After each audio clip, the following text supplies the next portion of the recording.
Today we have a real treat for you on Across the Fence. We'll not only see some beautiful landscape plants and a beautiful landscape, but one that's finished and one that's in the process of being renovated.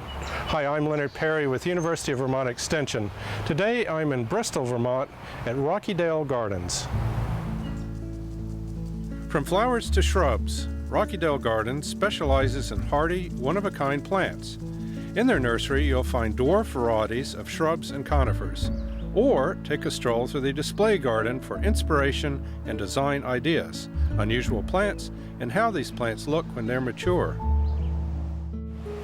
With me today is Ed Burke, owner of Rockydale Gardens. Thanks so much, Ed, for being with us today. No problem. Now, I understand this landscape wasn't all this way 30 years ago when it was set up. No, it wasn't. Actually, Bill and Holly, the former owners, bought it in 1981 and started the gardens. And the former owner had vegetables and fruit and berries and nuts, and they were going to turn it into an ornamental garden. And so they started filling the place up with a lot of different, unusual conifers and trees and shrubs and perennials, and creating these gardens. You know, that had a really nice look to it, and a lot of people enjoyed it, but I wanted to create a vista where you could actually see some of the mature specimens. As gardens mature, they change, and this one had really grown up and needed to be viewed from a distance. Well, I think this is a great view too, which I think is so important from a house, from a patio like this, where people spend a lot of time, to have that kind of vista from where you'll mainly see it. Right, well, this is my think tank. This is where I sit, I look out, so of course I took care of my view first. And wanted that inspiration. Well, tell us how you got inspired. What are some of the features you added here? It looks like a very nice patio area. Well, it's very interesting. I put in the circle, the stone circle, as a place to sit, as a place to go to, because I like spaces in gardens. I like to go to places that you can do something. And there's a fire pit in there. And I haven't used it very much yet because I'm busy, but it would be nice to use it. But the wave was an idea where I just wanted to do something sculptural. I had a huge pile of soil that I wanted to do something with. And so one day I was just walking around here thinking, what am I going to do? And I thought the idea of stopping a wave in motion would be a very interesting thing. And I knew I could put green roof material on top of it, which we haven't done yet. But my friend Lou Knopp, who's a welder down in the Middlebury area, he happened to stop by, and I was telling him my crazy ideas, and he said, I can do that. I can build a wave. And so what he did was find a big tank, and he cut it in half, and he came with one of his welders, and we actually installed it together so that we did stop a wave in motion. So it's an earthen wave, and that's the only reason it's there. It has no purpose. My sisters say, what is this for? And I say, it's not for anything. It just is. It's beautiful. And I see a nice little sitting area here with plantings down below, like a little rock garden. Yeah, and that was another thing we did. That was where a group of hazelnuts were, and my idea was to enter the garden, which we do over that direction, and then we walk through, and then you can come and sit and overlook, because there are a number of trees, really nice specimen trees. We have the Japanese tree lilac, we have merle magnolias, we have stewardia, we have weeping beeches, to name a few. Yeah, and purple weeping beech is just quite attractive. That really catches your eye in the distance. And that's one of the benefits of having a garden that was built in 1981, that the owners planted some very interesting plants that are now mature. So that's one of the positives. Well, I think, you know, once you mentioned they were mature and you've taken some things out, down here in front of us, this looks freshly planted. I understand you took out a couple mature plants. Yeah, so we took out some Japanese tree lilacs. Like the big one that's there right now. Like the big one there. Wow. And created a more open space, and we pushed the garden back and actually created more lawn here. But we took it away, we took the lawn away on this side. And so we're going to be creating a garden here that has larger drifts of perennials and some shrub massing. And so we just went through and weeded that out so we could see what we had, and we'll be planting pretty soon. Tucked away behind a wall of conifers, this dwarf variety of blue lace-cap hydrangea is thriving. Although not typically thought of as a plant that grows well in Vermont, there are new winter-hardy varieties of hydrangeas available. They bring a pop of color to landscapes in late summer and fall, and lace-cap hydrangeas are a favorite of pollinators. This is a fairly protected site. We've lost a lot of conifers in here. This is called the conifer dell, and one of my greatest challenges has been figuring out what to do when things die here. And when things die out, I have to put in more deciduous plants that have a tendency to fill in. So there's a beautiful one, speaking of conifers, coming up here. Is that a Korean fir? Yep, that is a Korean fir called silverlock, and you can see that underneath the needles are recurved, and the silver undersides, they almost look like a bottle brush. Yeah, that is Beautiful, just gorgeous. beautiful fir. And then this looks like a ginkgo up here. Yep, and we have a number of different ginkgos here at Rocky Dell, and this one is called Chi-Chi. It's a dwarf ginkgo. It might even be jade butterflies. It's hard to tell. Sometimes there's very little difference Well, the between ginkgos are them. interesting with that kind of triangular leaf, and they're a very historic plant too. It's the species go way oldest back. living plant, yep. Boy, this is a gorgeous specimen here. Yeah, bottlebrush buckeye. This has also been in the garden for many years. It's a great woods edge plant, can tolerate partial shade. So for all those places to transition between a lawn and a woods, it's great for that middle layer. Well, it shows a kind of mature height too, and I'd love to see all the pollinators on it, bees and butterflies. It's great for insects and great for filling in that gap between up to 15 feet. We're on the other side of the bottlebrush buckeye in a whole different scene here. Yeah, this is a spot we haven't really touched. This was initially developed as a potager, or the kitchen garden for Bill and Holly. Wow. And so there's a beautiful crosshatch arbor made out of black locust, and 4 quadrants in here. We have And this hardy was vegetables and things, This was herbs and vegetables things? and fruits and things like that. This area is completely overgrown now. We haven't touched it. It's the arbor's falling down, and so this is our big project for this fall. And so what are you, what was your inspiration? What did you decide, someone, no, if I were faced with this, would say where to begin?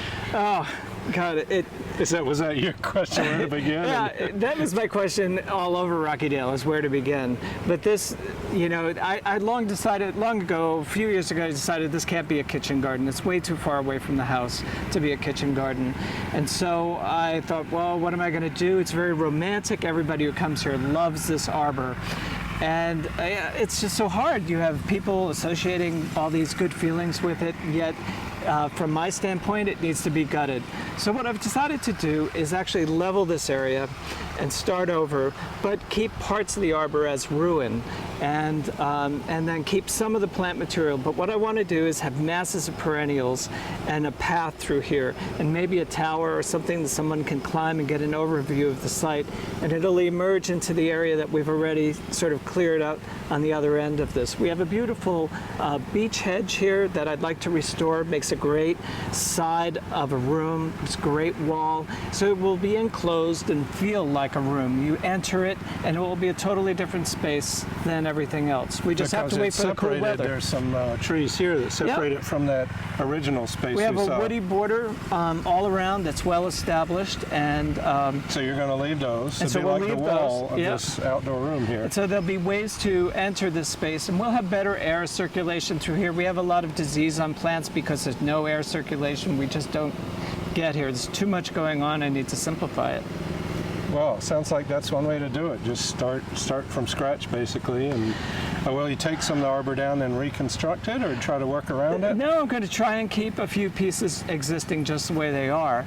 Like this part with the honeysuckle on it, I'll just keep it like a triangle section. But we are going to try and make the land level here. So when you come down here, it is flat like a room, walls like a room.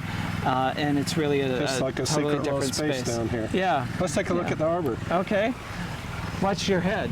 Okay. Don't lean on anything. This is really a lot cooler in here, Ed, with this nice arbor and all the shade. Several degrees difference.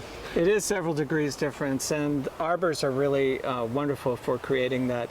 That's what tears my heart out about taking this out, is that there is a space down here that's very comfortable and interesting, so I'll have to recreate it somehow. I can see it's being taken over. This, I understand, is a pawpaw tree, and these are the babies here?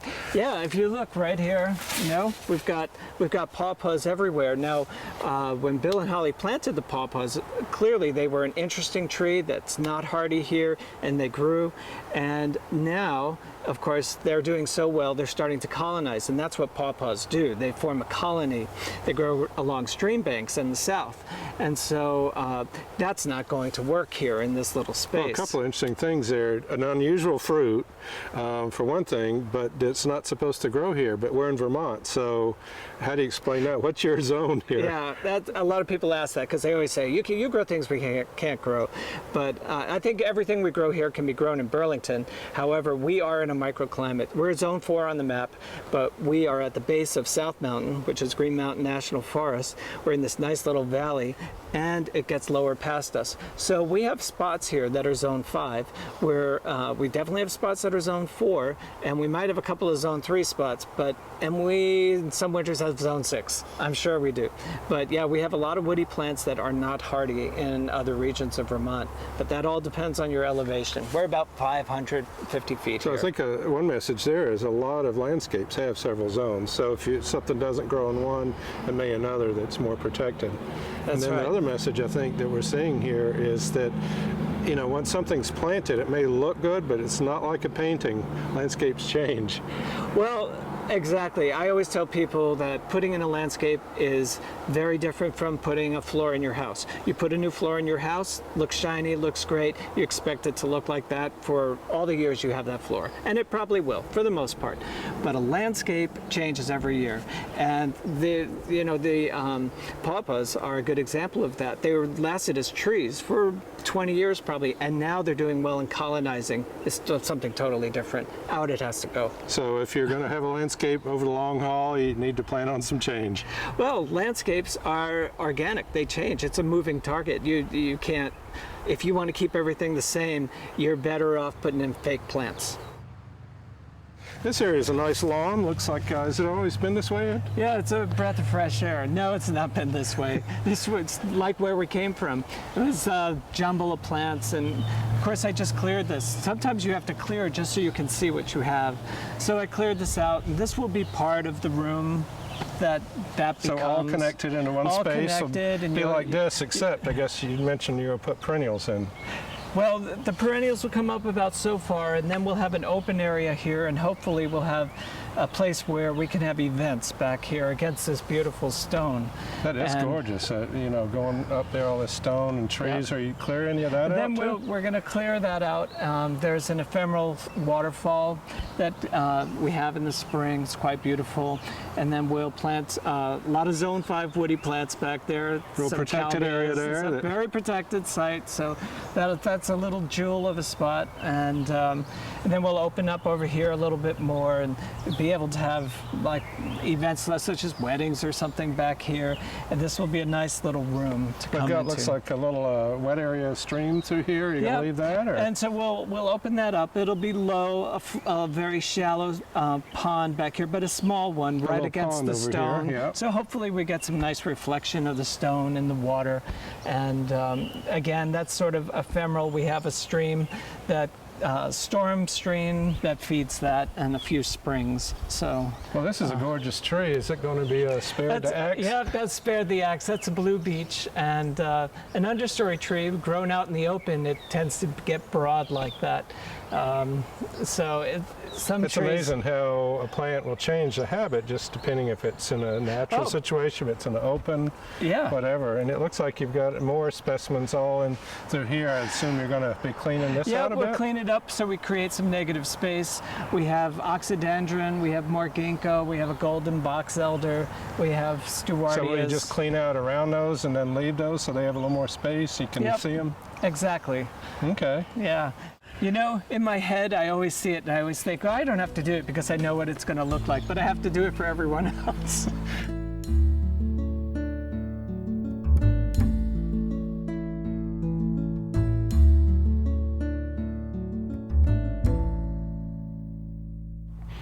I hope you've picked up some ideas today and some inspiration.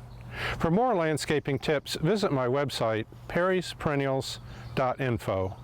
Thanks to Ed for our visit today and to you for watching. For UVM Extension, I'm Leonard Perry.